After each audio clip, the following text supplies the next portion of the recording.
여러분, 하나님은 어떤 분이시냐? 하나님은 늘 기뻐하시는 분이 우리 하나님이세요. 예를 들자면은 우리가 창세기 1장에 보면 하나님이 첫날 빛이 있으라 하니까 빛이 있었다 그랬잖아요. 그리고 하나님께서 그 빛을 보고 기뻐하셨다 이렇게 말씀하고 있습니다. 또 셋째 날 이제 물과 육지를 갈라놓습니다.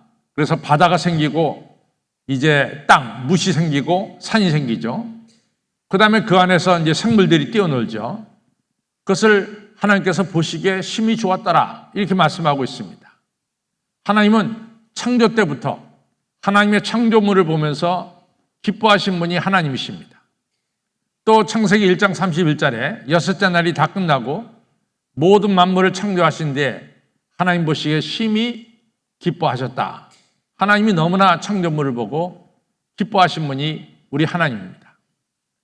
달러스 윌러드라고 하는 목회자면서 신학대학 총장이었던 분은 말씀하기를 하나님은 누구냐? 하나님은 기쁨의 근원이고 또 이 우주에서 가장 기뻐하시는 분이 바로 하나님이다. 이 하나님은 창조물, 피조물인 여러분과 저도 하나님을 따라서 기뻐하기를 원하신다 이렇게 말씀하고 있습니다. 그래서 여러분 시편 19편 5절에 보면은 뭐가 나오냐면은 해는 태양은 마치 자기 방에서 나오는 신랑과 같고 또 해는 이 육상 선수처럼 이 길을 달리는 기뻐하는 장사와 같다 이렇게 말씀하고 있어요. 그러니까 하나님의 창조물이 태양이 아주 기쁜 얼굴로 나타나듯이 그 하나님께서 기뻐하십니다. 마찬가지로 하나님의 피조물인 여러분과 저도 기쁨 속에 살기를 원하시는 것이 바로 하나님의 뜻입니다. 그래서 만약에 우리가 기쁨은 사라지고 우리 안에 슬픔과 우울함과 이런 것이 가득 차 있다면 그것은 하나님의 역사는 아닙니다. 그것은 사탄의 역사입니다. 사탄의 특징은 항상 우울하게 만들고 우리를 슬프게 만들고 우리를 절망 속에 빠뜨리는 것이 사탄의 역사입니다. 그러나 성령은 사랑과 희락과 화평이다 이렇게 말씀한 것처럼 성령이 우리에게 주는 것은 기쁨이에요. 우리 하나님은 여러분과 저가 이 땅에 살면서 하나님이 기뻐하신 것처럼 여러분과 저도 기쁨으로 살아가기를 우리 하나님 원하신다. 그래서 요한복음 15장에 너희가 내 안에 거하라. 그래야만 너희 안에 내 기쁨이 충만하게 되리라. 이렇게 말씀하고 있습니다. 아무쪼록 오늘 우리 하나님께서 피조물인 여러분과 저가 기쁨 속에 살기를 원하십니다. 오늘 이 시간 하늘의 기쁨이 우리 가운데 충만하기를 주님의 이름으로 축원합니다. 어느 목사님이 최근에 자기가 경험한 일을 글로 썼어요. 그 목사님 연세가 지금 60세고 그 목사님은 아주 친구가 여러 명 있었지만 그중에서도 가장 친한 친구가 척이라고 하는 친구인데 이 친구를 15살부터 고등학교 때부터 친구가 돼가지고 45년 동안 한결같이 친한 친구로 지내는 그런 사이입니다. 둘 다 고등학교도 같이 나오고 대학도 같이 다니다가 대학 끝난 뒤에 그 친구는 의과대학 들어가서 의사 선생님이 됐고 이 목사님은 신과대학 들어가서 이제 목사님이 됐습니다. 지금은 이 친구하고 목사님하고 좀 떨어져 지내요. 비행기로 한 2-3시간 비행기 타고 가야 서로 만날 수 있습니다. 근데 이 척이라고 하는 친구와 목사님은 적어도 일주일에 2번 내지 3번은 전화로 서로 이야기하는 그런 사이입니다. 그런데 지금부터 7년 전에 느닷없이 이 척이 목사님께 전화하기를 아니 내가 건강검진을 받았는데 암이 발견됐어. 자기가 암이 걸렸다 이거죠. 목사님도 깜짝 놀랐어요. 의사 선생님인 친구인 척이 암에 걸렸다니까 아주 놀랄 수밖에 없었죠. 그래서 척은 이제 항암 치료를 받습니다. 수술도 받고 항암 치료를 받는데 여러분들 항암 치료 받는 그 기간이 어렵잖아요. 참 어렵습니다. 그래서 암 수술도 중요하지만 암 수술 후에 항암 치료 받는 분들을 위해서 제가 새벽마다 기도합니다. 음식도 잘 먹게 해주시고 항암 치료 끝까지 잘 받도록 그렇게 힘을 주십시오. 또 옆에서 간호하는 분들도 아주 힘이 들어요. 그래서 이 항암 치료 받는 분한테 특별한 기도를 드립니다. 척도 항암 치료 받을 때 정말 힘들었겠죠. 그래서 여러분들 항암 치료를 받게 되면 머리카락이 다 뽑히잖아요. 머리카락이 다 뽑힙니다. 그래서 머리가 다 없어지잖아요. 미국 같은 경우에는 그 아이들이 아버지가 갑자기 머리카락이 없어지고 그러면 아이들이 놀랄까봐 아버지가 아이들을 놀래게 하지 않으려고 다 없어진 머리 위에다가 좀 풀을 발라가지고 거기다가 번쩍번쩍거리는 모두 뿌려가지고 이래가지고 아이들을 웃긴다고 그래요. 이제 암에 치료하면서도 아이들에게 힘을 주려고. 그래서 이제 말하기를 그 아빠가 나는 캐모맨이다. 그러니까 이 머리 번쩍번쩍거리면서 애들 웃기려고 캐모맨이다. 캐모는 케모테라피의 준말이죠. 그러니까 나는 항암 치료 받고 있는 사람이지만은 너희들이 같이 기쁨을 주는 사람이다. 이러면서 이제 지낸다 그러죠. 근데 정말로 항암 치료가 어렵습니다. 먹기도 어렵고. 그래서 항암 치료를 거의 끝내고 나서 다 끝냈습니다. 그러고 나서 한번 이렇게 다시 한번 몸 안을 찍죠. 그래서 암세포가 다 사라졌으면 의사 선생님이 암세포가 다 없어졌습니다. 그러면서 앞으로 5년 동안만 이렇게 유지가 되면은 이제는 암에서 해방됩니다. 이런 이야기를 하게 되죠. 그래서 그 척이라고 하는 친구를 담당하는 의사 선생님도 척한테 항암 치료 끝나고 나서 다시 사진을 찍어놓고 암이 다 사라졌습니다. 앞으로 5년 동안만 잘 지내시면은 이제는 암으로부터 해방됩니다. 이 얘기를 남겼어요. 그러니까 척이 너무 기뻐가지고 자기 친구 목사님한테 전했어요. 야, 내가 글쎄 암 치료 다 끝났어. 그리고 암세포가 다 사라졌다 그래. 그러면서 기뻐하는 것을 아주 자기 기쁨을 다 표현했어요. 목사님도 같이 기뻐했습니다. 야, 정말 잘 됐다. 너 정말 수고했다. 이제 암세포 살았으니까 이제 건강하게 살아라. 이렇게 이제 서로 덕담을 주고받고 지냈습니다. 근데 이 암 치료 끝나고 나서 6개월 뒤에 다시 병원 가서 다시 한번 이제 검사하죠. 그동안 6개월 동안 어떻게 됐는가 이걸 보러 가잖아요. 근데 그 6개월 지났는데 그 검사하러 간다고 이제 친구가 그랬는데 그 다음날 새벽에 목사님한테 전화가 왔어요. 친구가 울면서 얘기합니다. 이봐, 내 몸에 암이 다시 생겼대. 암이 다시 생겼대. 이러면서 우는 거예요. 근데 이 의사 선생님은 알죠. 첫 번째 암 생겼을 때 치료하고 없어졌다가 두 번째 다시 암세포가 몸에 보이기 시작하면은 그 암세포는 상당히 빠른 속도로 우리 몸에 퍼져간다는 거죠. 두 번째 재발됐을 때는 정말 살기 어렵습니다. 그러니까 이 친구 의사 선생님이 울면서 글쎄 내 몸에 암세포가 다시 생겼다는 거야. 그러면서 우는 거예요. 목사님도 같이 웁니다. 그것이 7년 전 이야기인데. 그러고 나서 이틀 뒤에 친구가 또 다시 전화했어요. 그러고 말하기를 글쎄 말이야. 세상에 이런 일도 다 있어? 글쎄 내가 다니는 병원에서 내 차트하고 새롭게 암이 발견돼 가지고 암 수술 받으러 들어온 사람 차트하고 바뀌었어. 그래가지고 이틀 전에는 이 암세포가 생겨서 수술 받기도 전에 사람의 차트가 내 자리에 올라왔고 내 차트가 그 밑에 깔렸다고. 근데 의사 선생님이 그걸 보고 나보러 암이 재발했다고 그런 거야. 근데 내 차트 다시 보고 내가 이 정밀 검사를 했는데 암이 하나도 없다고 그러잖아. 그러면서 이 친구 의사 선생님이 울면서 기뻐하고 그러면서 이 하나님께 감사하고 그랬습니다.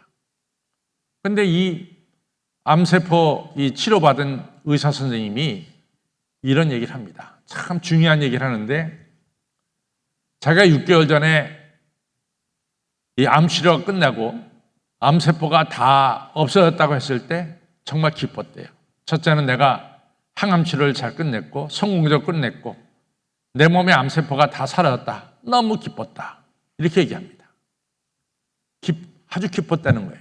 근데 두 번째, 6개월 뒤에 이 차트가 바뀌어서 자기가 암이 재발된 줄 알았다가 그것이 잘못된 걸 알고 다시 검사했을 때 암세포가 하나도 없었다는 소리를 들을 때는 기쁨도 기쁨이지만 너무 하나님 은혜에 감사했다는 거죠. 하나님이 자기를 지켜주시는 하나님 은혜에 감사했다. 그러면서 내가 인생에 감사할 일이 참 많은데도 감사하지 못하고 살았는데 내가 두 번째 이같이 큰 기쁨을 얻은 뒤에 나에게 주님께 향한 감사가 정말 충만하게 내 마음에 찼다. 이런 얘기를 하고 있습니다. 여러분, 우리가 사는 이 사회는 사실 거의 감사가 없어졌어요. 우리가 은혜를 받아도 축복을 받아도 감사하지 못하는 이런 삶을 살 때가 많습니다. 그러니까 감사가 없다는 얘기는, 또 다른 얘기는 진정한 기쁨이 우리에게 없다는 거예요. 우리에게 정말로 진정한 기쁨이 있다면 우리에게는 그 다음에 나타나는 게 뭡니까? 감사예요. 그래서 우리가 주 안에서 진정 기쁨을 누릴 때 여러분과 저의 마음속에는 감사의 마음으로 가득 채워질 줄로 믿습니다. 감사로 예배를 드리는 것이 우리 하나님을 영화롭게 하는 거예요. 그러니까 우리 마음속에 기쁨도 중요하고 더 나아가서 감사도 중요해요. 이러한 기쁨과 감사가 우리 가운데 충만하기를 주님의 이름으로 축원합니다. 그럼 어떻게 우리 마음에 기쁨과 감사가 충만할 것인가? 오늘 느헤미야 8장이 잘 설명하고 있어요. 오늘은 주의 날이다. 오늘은 성일이다. 그러니까 너희가 기뻐하고 즐거워하는 것이 당연하다. 이런 얘기하죠. 너무 슬퍼하지 말고 기뻐하고 즐거워해라. 이 중요한 말씀을 주시고 있습니다. 그래서 오늘 성경은 자세하게 우리가 어떻게 기뻐해야 되느냐 방법까지 가르쳐줘요. 첫 번째 뭐냐? 좀 살진 음식을 먹어라. 기름진 음식을 먹어라. 그래가지고 너희 입과 배가 즐겁게 해라. 그 다음에 너희가 달달한 것을 먹어가지고 기쁘게 해라. 만약에 가지고 오지 않은 사람이 있다면 나눠줘서 그 공동체가 다 같이 즐겁게 먹고 기뻐해라. 이런 중요한 말씀을 주고 있습니다. 두 번째, 오늘 중요한 말씀을 주는데 그게 뭐냐면은 여러분, 우리가 고등학교 때 정신없이 대학 들어가려고 공부할 때 야, 내가 원하는 대학에만 들어가면 기쁨이 올 것이다. 이런다고요. 대학에 들어가. 그러면은 내가 대학에 졸업만 하면 기뻐할 것이다. 그러면서 기쁨을 또 내일로 미뤄요. 대학을 졸업하면은 이제 내가 좋은 직장에만 취직하면은 내가 기뻐할 것이다. 그것도 미뤄요. 또 내가 결혼만 하면 기뻐할 것이다. 미뤄요. 기쁨을 자꾸만 내일로 미루는 경향이 있다고요. 그렇죠? 근데 오늘 성경은 뭐냐? 오늘 기뻐하라는 거야. 기쁨을 내일로 미루지 말고 바로 오늘이 성일이니까 내가 기뻐하는 것이 당연하다. 이렇게 말씀하고 있습니다. 성도 여러분, 오늘이 기뻐하는 날입니다. 예? 기쁨은 내일로 가는 게 아니라 바로 오늘 이 시간 여러분과 저의 마음속에 하나님 주신 기쁨이 충만하기를 바랍니다. 여러분, 보네포 목사님이 플루셴 부르크라고 하는 거기에 이 수용소에 있었어요. 근데 이제 그 수용소에 지내다가 보네포 목사님은 처형당하죠. 근데 그 수용소에 영국 장교가 같이 수용소에 있다가 그 장교는 죽지 않고 전쟁 끝나고 영국으로 돌아갔어요. 그 영국 장교가 글을 썼어요. 그것이 라이프 투게더라고 하는 공동생활이라는 책에 나오는 글인데 나는 플루셴부르크 수용소에 가면서 내가 보네포 목사님을 늘 봤습니다. 근데 보네포 목사님은 거기가 그렇게 뭐 기뻐하고 즐거워할 그런 장소가 아닌데 날마다 기쁨이 충만했다 그 말이죠. 그래서 자기들 참 수용소 생활 힘든데 보네포 목사님이 나타나면서 다 기쁨을 우리에게 나눠주는 이러한 역할을 했습니다. 정말로 기뻐할 게 뭐 없다는 거예요. 수용소 생활에. 근데 보네포 목사님은 그렇게 기뻐하더라 그 말이죠. 그래서 그 기쁨의 원인이 뭐냐 이렇게 물어보니까 이봐 내가 오늘 살아있잖아. 내가 오늘 맞이하고 있잖아. 이것이 기쁨 아닌가? 오늘 살아있다는 게 기쁘다고요. 이것이 얼마나 큰 기쁨인지 모릅니다. 그리고 기쁨과 슬픔은 이게 전염성이 있어요. 기뻐하는 사람 옆에 있으면 자꾸만 기뻐지고 맨날 불평하는 사람이 있으면 그 옆에 있으면 불평이 전염이 돼. 슬픔이 전염이 돼. 그러니까 우리가 기쁨의 자리에 늘 있기를 주님의 이름으로 부탁을 드립니다. 로버트 풀함이라는 분이 어느 결혼식 이야기 이 글을 썼어요. 어느 결혼식 이야기. 이제 이 결혼식인데 이 결혼식이 정말로 어마어마한 부자의 결혼식이에요. 그 결혼식에 이 관현악 연주하는 분을 18분을 모셨어요. 18분. 꽤 많이 모신 거예요. 그 다음에 저도 이제 미국에서 줄에 서봐서 이제 경험한 건데 신랑 들러리 3명, 신부 들러리 3명 이렇게 보통 한 6명 들러리를 세우는 것이 보통이에요. 근데 결혼식이 좀 커지면은 신부 들러리 5명, 신랑 들러리 5명 그래서 10명의 들러리가 씁니다. 그 다음에 좀 더 커지면은 이거 굉장히 큰 거예요. 신부 들러리 7명, 신랑 들러리 7명입니다. 그래서 신랑 신부가 있으면 신부의 친구들 7명 쫙 서 있고 신랑의 친구들 7명 쫙. 굉장한 결혼식이에요. 7명만 서도. 그런데 이 결혼식은 얼마나 큰 결혼식이냐면 신부 들러리 12명, 신랑 들러리 12명, 24명이 쓴 거야. 이 어마어마하게 큰 결혼식이죠. 그리고 뭐 정말로 많은 사람을 초대해서 정말 웅장한 결혼식을 준비했죠. 신부가 아침부터 오늘 이쁘게 되려고 아침부터 이제 뭐 여러 사람들에게 치장받고 있는 거죠. 하루 종일 이제 결혼식 고 아빠하고 같이 입장하려고 그리고 신랑의 손을 잡는 그 자리까지 이제 가려고 그냥 아침부터 이 치장을 받는 거예요. 그러다가 이제 결혼 시간이 됐어요. 아빠 손을 잡고 이제 식장으로 이제 들어가야 되잖아요. 근데 신부가 아침부터 굶었어. 아무것도 못 먹었어. 그러니까 배가 쪼르륵하는 거야. 너무 배고픈 거야. 그러면서 연회장을 지나가는데 연회장에 보니까 맛있는 게 잔뜩 쌓여 있어, 잔뜩. 그러니까 신부가 지나가면서 손으로 집어먹기 시작합니다. 집어먹기. 너무 배고프니까. 집어먹기 시작합니다. 뭐 새우도 집어먹고 뭐 크로스상도 집어먹고 그다음에 치즈도 먹고 뭐 이러면서 이제 쭉 지나왔다. 지나와서 이제 식장에 들어가야 되는데 아빠가 옆에 있다가 야, 너 입가심 좀 해야 되겠다. 그래가지고 샴페인 한 잔을 타가지고 줬어. 이거 마셔서 너 입가심 좀 해라. 그 신부가 아버지가 준 샴페인 또 한 컵 쫙 마시고 입가심하고 그 다음에 이제 들어가는 거예요. 근데 이제 뭐 다 아시다시피 이 신부 입장하면은 사람들이 다 뒤를 쳐다봐서 오늘 신부가 얼마나 아름답게 하고 오느냐 다 쳐다보잖아요. 다 쳐다보더라고. 근데 다 사람들이 걱정이 컸어. 왜냐하면 얼굴이 하얗게 질린 거야. 하얗게. 새하얗게. 신부가 얼굴이 빛나야 되는데 하얗게 질렸어. 그러니까 사람들이 다 걱정하는 거야. 저 신부가 저러지? 그래서 이제 아버지가 신부를 데리고 들어오는데 그 신부 엄마는 앉아 있잖아요. 신부 엄마의 자리를 통과하는 순간 그냥 신부가 토해버리고 말았어. 토해버리고 나요. 난리가 난 거지 뭐야. 이 신랑 신부 걸어가는 그 자리에다가 토하기 시작하는데 신랑이 데리고 이렇게 한쪽 구석에 가서 신부의 등을 두들겨줍니다.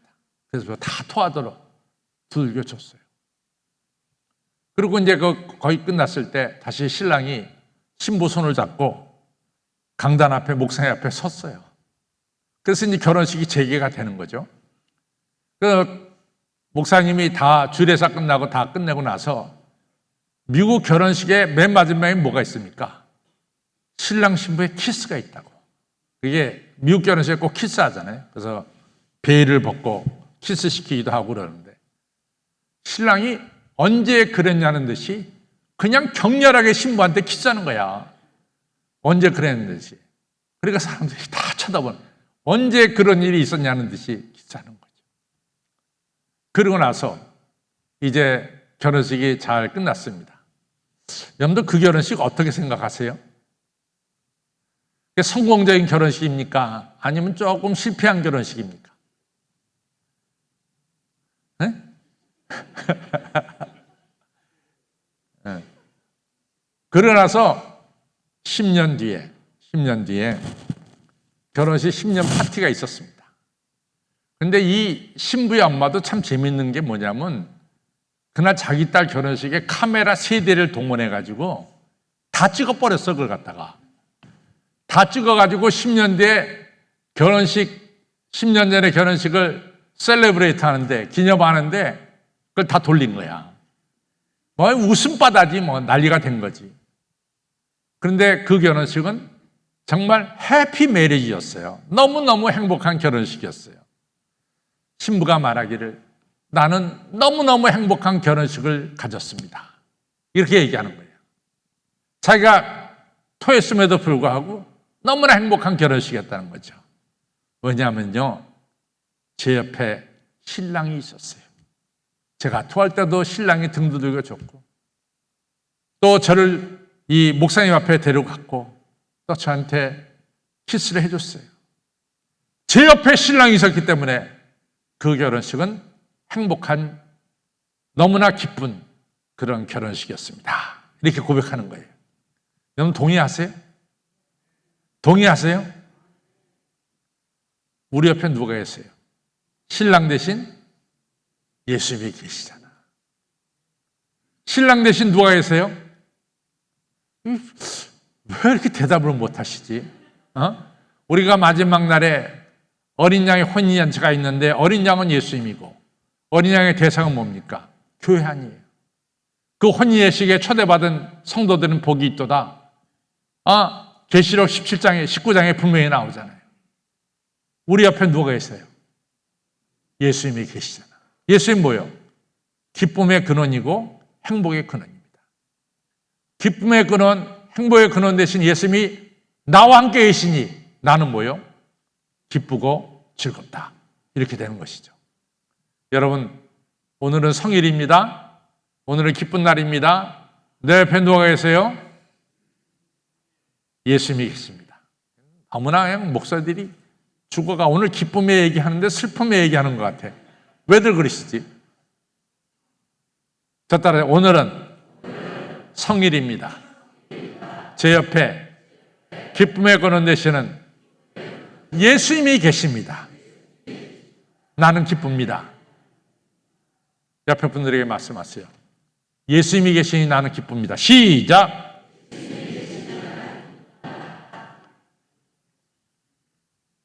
오늘 기쁨으로 살아가시는 오늘 하루가 되고 10월, 11월, 12월이 되기를 주님의 이름으로 축원합니다.